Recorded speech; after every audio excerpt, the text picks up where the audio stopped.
Aniela. Microphone is yours. Thanks a lot. Let's go ahead and introduce yourselves. Yeah, thanks, Musin, and welcome everyone to our presentation today about developing an advanced analytics platform for the regulated clinical space that we called ALYCE. I hope you can all see my screen.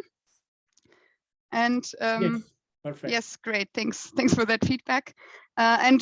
Before we start, just really shortly, I would like to encourage all of you to ask questions. So it's really, yeah, we want to leverage the discussion here in this closed group and not just, yeah, present what we did from the front here, Holger and I. So please I encourage you to ask questions. Either raise your hands or write them in the chat, and then we will incorporate those questions. That's the good point. That's good that you mentioned it. So please type it in the chat area so that we know how many questions and we can organize the time better. Exactly. Okay, so let's start. Before, yeah, let's start right away. At first, what is ALYCE? ALYCE is an acronym that stands for Advanced Analytics Platform for the Clinical Data Environment. And as the digital transformation revolutionizes clinical trial design and patient experiences, we saw the need for an integrated cloud platform that enables us to do all of the following topics here. So on the one hand, very important topic, fulfill patient data protection regulations and adapt to a regulated environment. Secondly, we saw the need to provide elastic storage, retrieval, and processing of large volume, velocity, and variety of data. And of course, as a third topic, we want to offer innovative analytical tools to our data scientists to increase analysis speed. And by doing all of these, hopefully they will be able to generate insights faster and more efficiently, thereby increasing operational efficiency and also hopefully deliver new business value that we did not have before. And now, I mean, looking at that looks very reasonable, right? It looks good at the first glance, but with a platform like that, you always have the risk that you are just enabling or providing new features, but you're not really solving a problem. If you want to raise your hands here, if you have been in that situation before, just having that experience of, yeah, just having a platform with new features, but it's not really solving a problem. So we definitely wanted, yeah, I see some hands there. Great, thanks. Only one person. Only one person. Okay, wow. That is very interesting. Well, I had that experience a few times, so we definitely wanted to prevent that for our ALYCE here. And that's why we looked at 3 specific use cases that we wanted to solve. And those I'm showing you here. I will just go over them briefly because Holger later on will talk a bit more about that. So at first here, you can see remote data collection, or short RDC. And in this use case, yeah, for future clinical trials, a lot of, for example, sensor data or from wearables, a lot of data will be generated, and that will also be included in clinical trials. And we need to make sure that we can efficiently ingest, store, and process these complex remotely collected data sets. And that's basically what RDC is about. The second use case we have is called MIRA, and that stands for Medical Insights, Review, and Analytics. And the scope of this use case is to enhance the medical review process to enable faster insights and a modern medical data science approach, especially for medical review.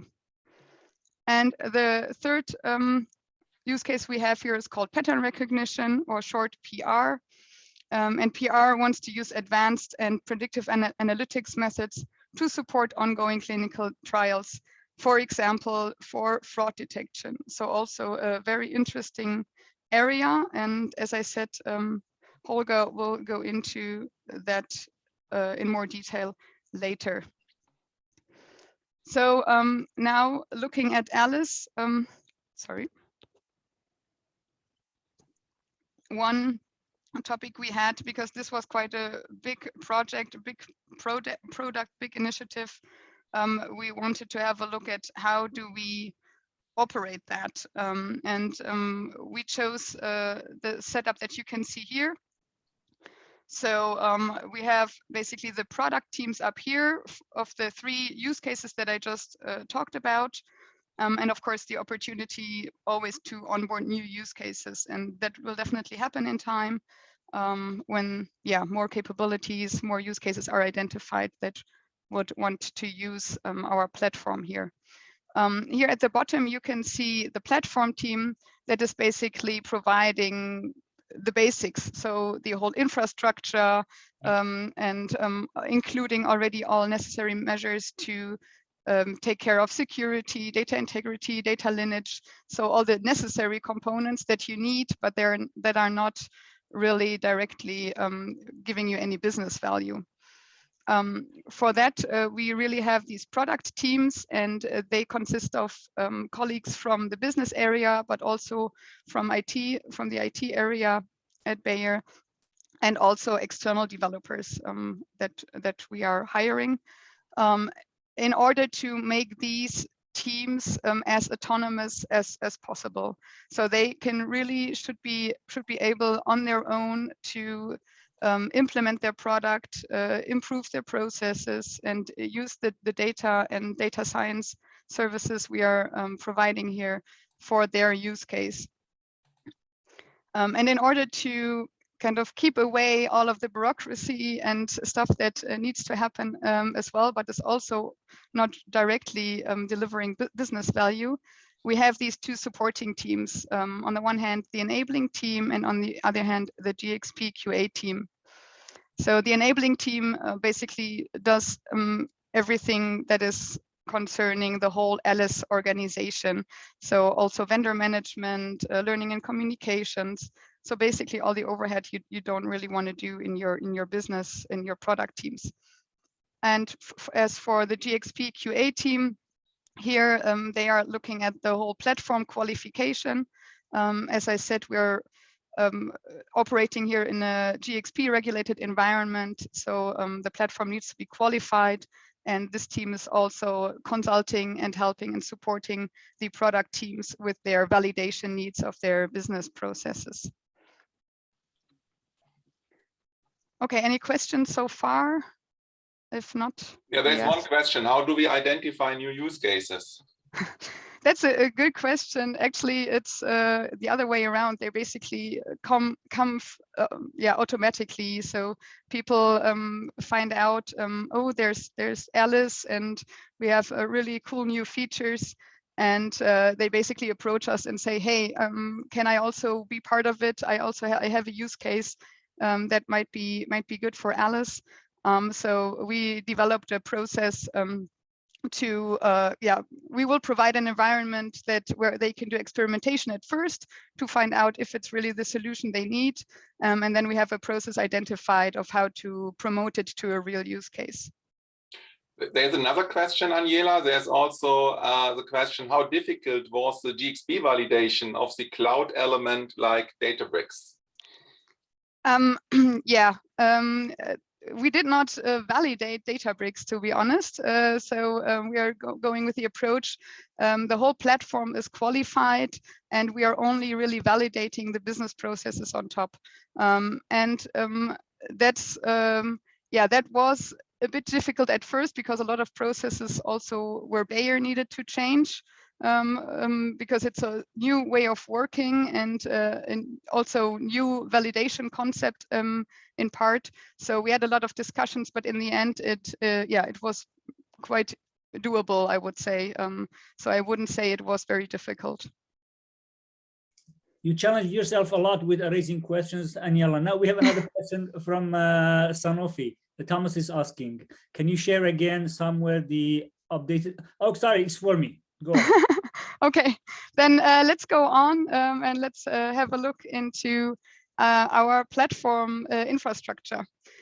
So as you can see here, directly maybe we chose a Microsoft Azure as a hyperscaler to build our ALYCE platform. And here I would also get your input, because I'm just curious about it. In your organization, in your enterprises, what are you using?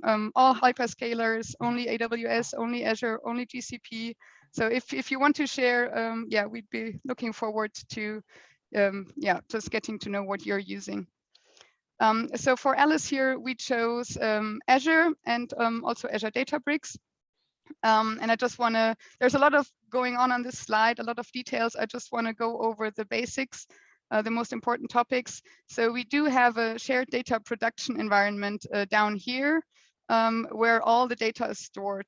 And as you can already, as you saw from the beginning, from the different use cases, we have different kinds of data. So for example, the device and sensor data coming in, that is really raw data that needs to be refined by moving through the different zones here in our Delta Lake.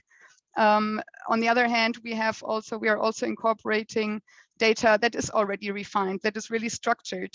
So of course that doesn't need to go in the same raw bucket as the sensor data, so that we will keep in a Azure Synapse Analytics data warehouse. Then we have here regulated and non-regulated zones, also depending on the data that we have. Down here you can see all the basically supporting features that we definitely need. And then up here on top, basically, of the shared data production environment, we have our use case environments. So every product or every use case has their own environments, and that makes, on the one hand, validation very easy, because the different products, the different use cases are not influencing each other. So if one product needs a new feature or differently configured or differently used, they don't interfere with each other for the validation, for example. Yeah, and that we also did to make sure that validation does not get too complicated. And yeah. And since we're in the cloud, right, it's not another server that we need to pay. It doesn't matter. It doesn't cost us anymore to have separate more environments. So we thought that was a good idea. Then looking at our vision, basically, for the data architecture, we have, of course, here a lot of data sources that are still already in the Bayer environments. We need to connect to those. And here you can see these small rockets and up here's the legend, which color is which use case or which product, basically. So you can see not everything is, not all products need the same areas of ALYCE here. So they're all a bit different, and that's also what makes it interesting. We have different data sources here. The data is ingested into ALYCE. We have Delta Lake, as I already showed, and Synapse. We are not quite there on the data assets, I would say. That's still what we're working on. We're not mature enough to create those yet, but that will come. And then, of course, we have BI and reporting and analytics, where we also use Databricks again, and so on, Power BI, also TIBCO Spotfire. And in the end, we also want to have a data catalog, so that people not working on ALYCE and don't have access to ALYCE can at least see, okay, is data that I'm interested in on ALYCE, and would it make sense for me to join ALYCE as well. Okay, before I hand over to Holger for the next part, are there any questions I should answer right now? If Holger can help, or should I read you? Yeah, perhaps we can put the long question here, roughly what fraction of clinical data. Perhaps we can take it at the end. Okay. All right. Then Holger, I would say over to you.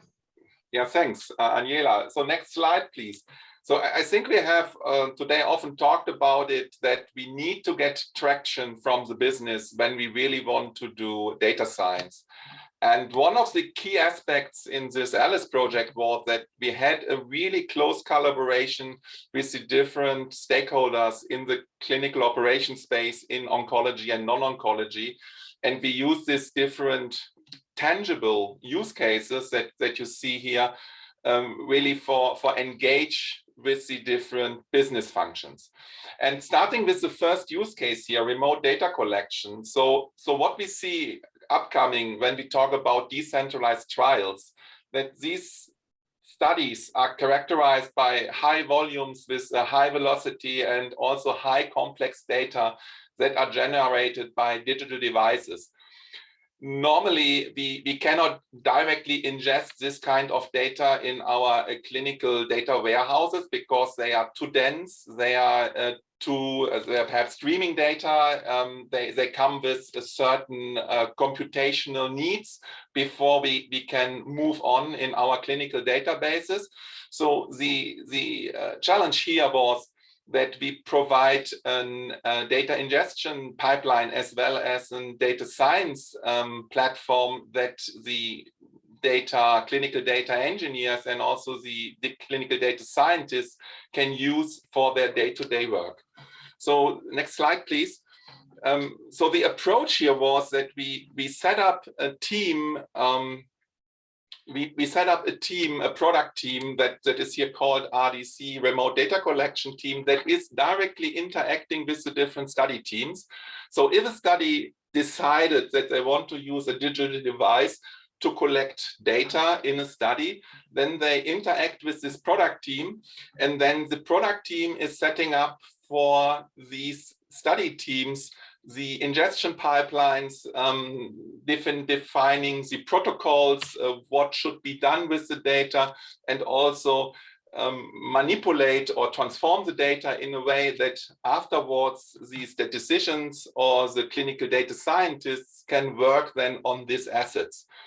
We have on the next slide a process now established in this area where we can take from, for example, an Actigraph device from any vendor, that we can load the vendor device data into our respective data landing zone. Then we could merge from our clinical information environment demographics data to it, and then in the first place run data quality checks to validate the structure and the content of the incoming data. If there are problems, then they can go back to the study teams and say, well, there is something wrong with the device data. Please talk to the vendor, please talk to the investigators, and look that we can correct it. Once the data is good, then we can perform data cleaning and pre-processing, merging and aggregator the data and bring it into our data store here, where we refine the data in order to transform and move the data to the final targets, so that we can do analysis, we can do insight generation. And at the end, we also can ingest the data that is transformed back in our clinical information system in order to go on then with the study. We all have this automated so that this can be done on a daily basis, on a weekly basis, and it's end-to-end validated, so that the process is also compliant with authority regulations, for example, from FDA or EMA.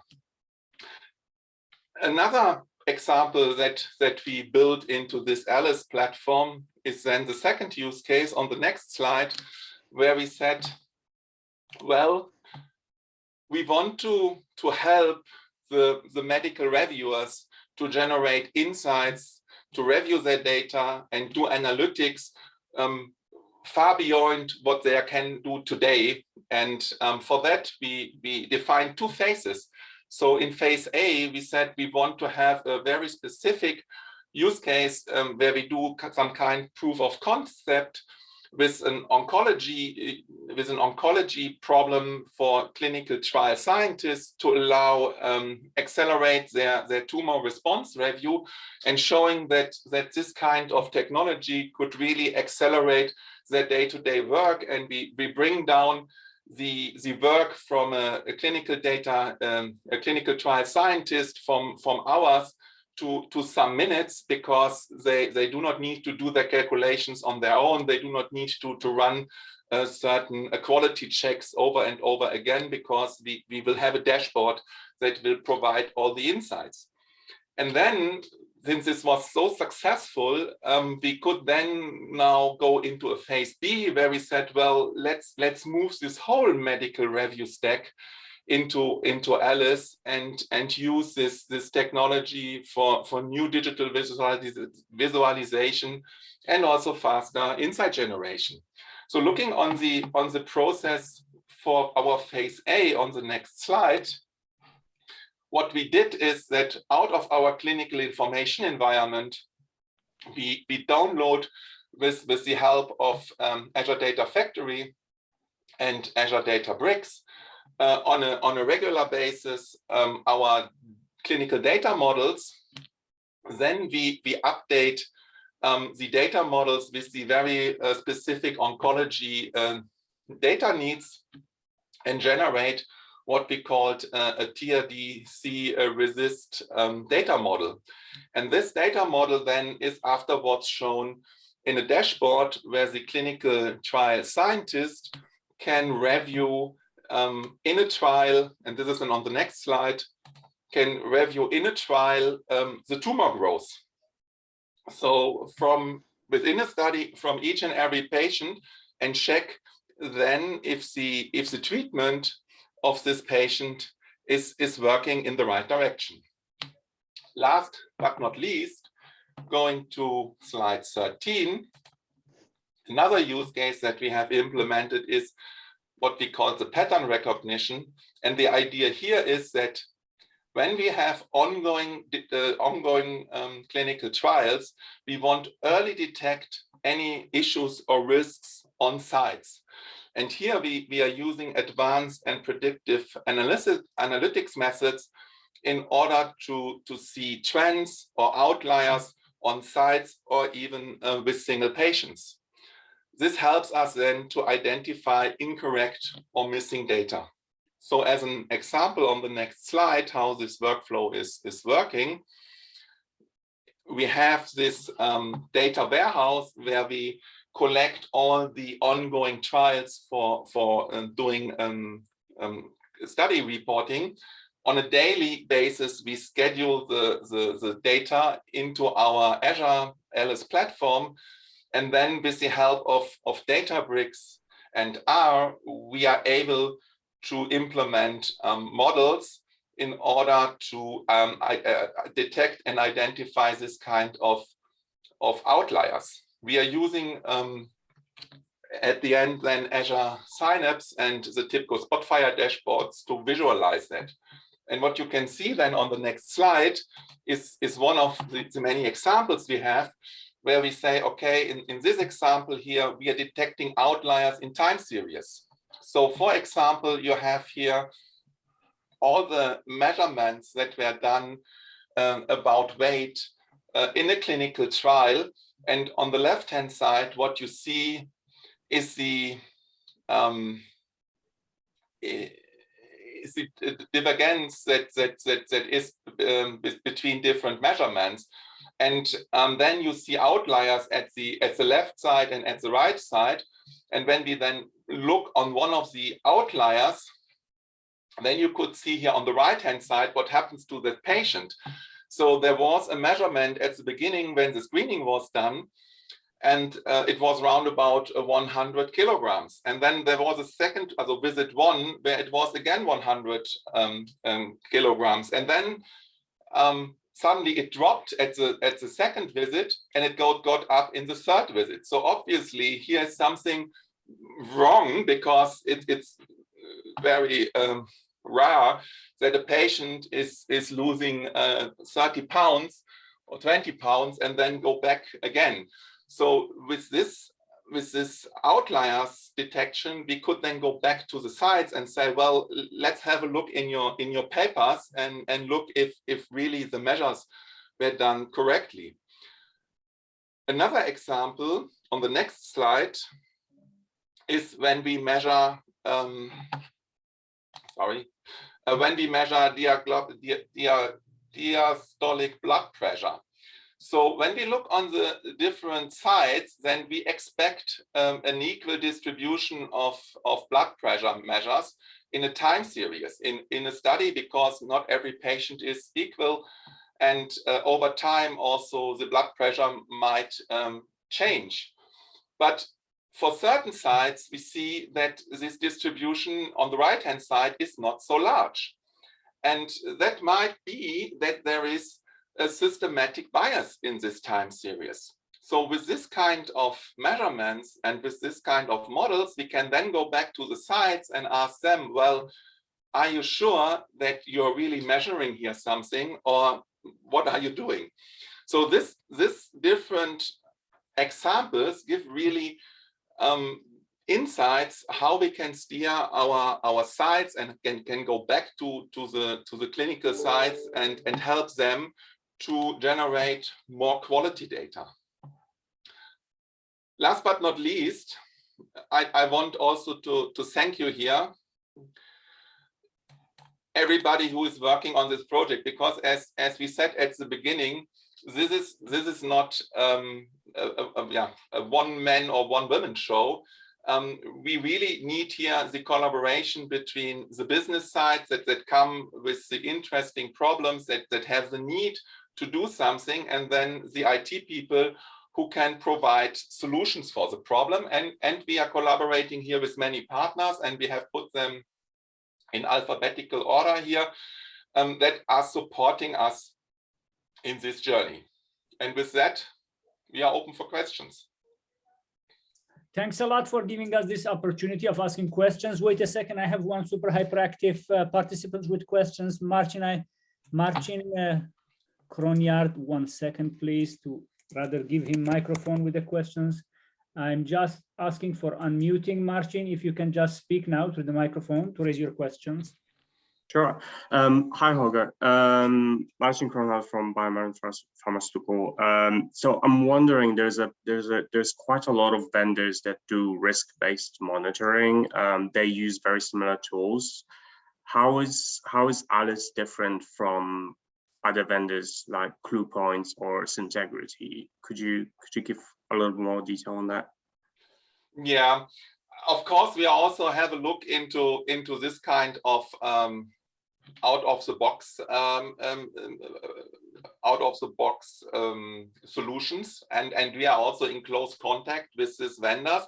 However, doing this risk-based monitoring sometimes has a very specific need, and also how we have collected our data and how our data flow is currently organized at Bayer. We are not yet at the point to say we want to do risk-based monitoring with an external vendor. Thanks a lot. I hope he got the reply. Now, one more question. Long time, Umar from Databricks had a question. What were the key thoughts for you in terms of scalability to extend to further use cases? What is relevant and important to know? Yep. Perhaps when we go back, Aniela, to the slide with the different product teams, and we on purpose choose this setup that we said, okay, we have this ALYCE platform team that is somehow providing the core capabilities, and then we have these different product teams on top. In order to scale here, this whole approach, we need to get these different products as much autonomy as possible. And that means that in the product teams, you have the business people that come with their problems, but that we have also the data engineers, the data scientists, the site reliability engineers that can run this whole product on their own. And therefore, we choose this special architecture where we said, we have this underlying core data platform, but then we provide each and every product an own environment so that they can run their product on their own. Thanks a lot, Aniela. I missed out some questions. If you had a look at the chat area, some questions. Yeah, one question was why use Spotfire and Power BI for visualizations? Would it be better to select one of the visualization tools? Holger, if you'd like to answer I like that this one. question.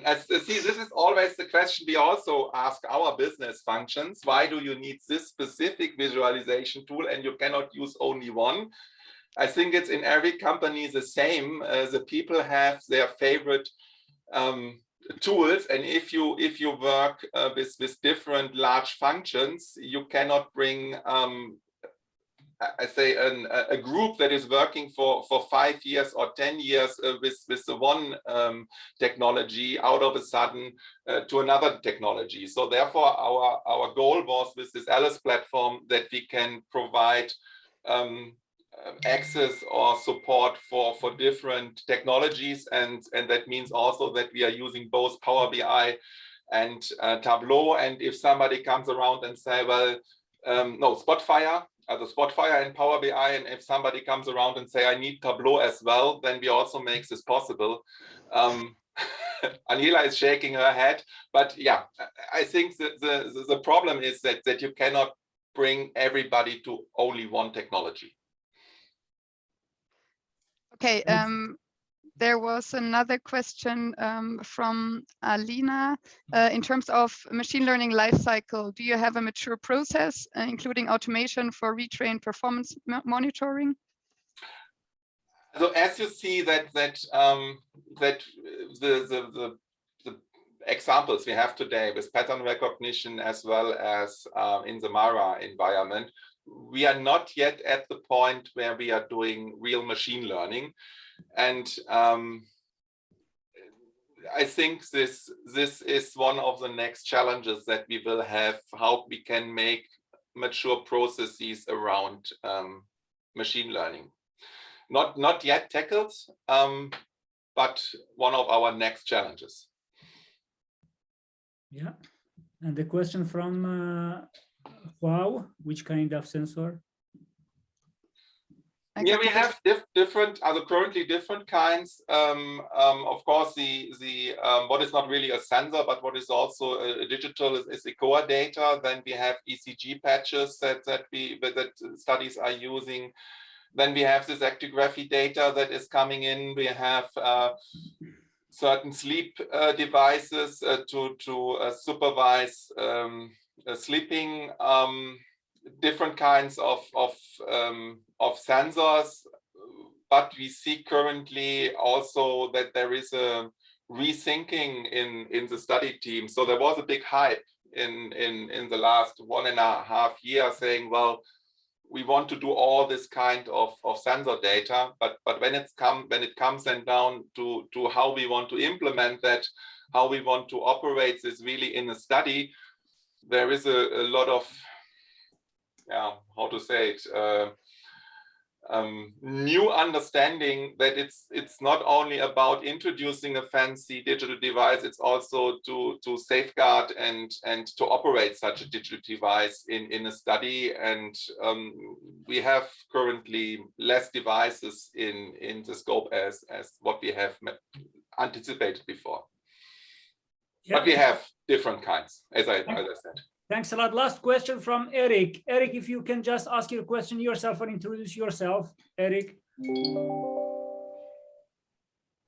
Eric from Ferry. Yes, I hope you can hear me. Yes. Yes.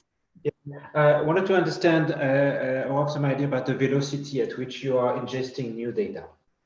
How many days of week for a new set of data to be put through? So this is different. Yeah, Aniela, go ahead. That depends, I would say.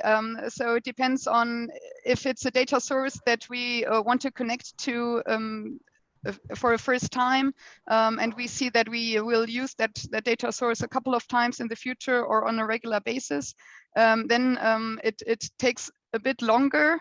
Yeah, it can, the range is, I guess, from 1 week to, I don't know, 3 months, depending. Or not 3 months, maybe 1 month, depending on what the data source is, right? If it's just, for example, a Google Cloud bucket, that's not a big deal. If it's an on-premise, basically legacy system, then it could take a bit longer. But we also implemented a kind of an interface, especially for data that is coming maybe from sites directly from hospitals or so on, that they don't really have a system or not even a Google Cloud bucket where they save their data.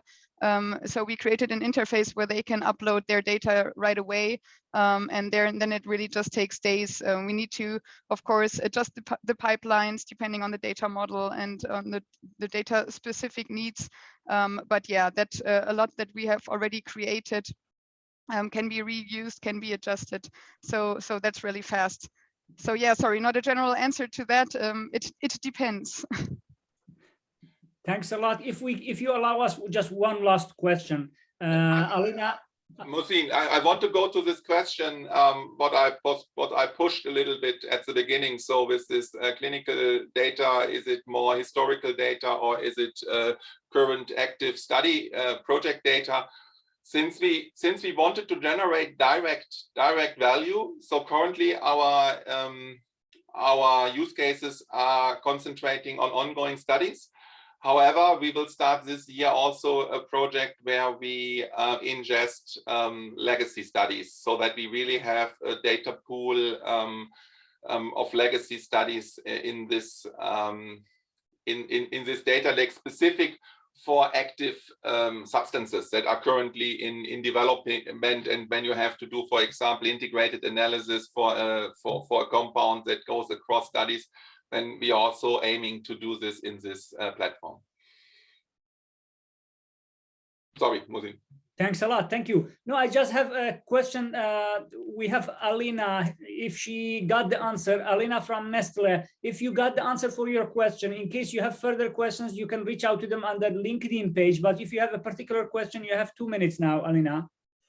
Oh, all good. I got my answer. Thank you so much. Amazing presentation. Super technical. I love it.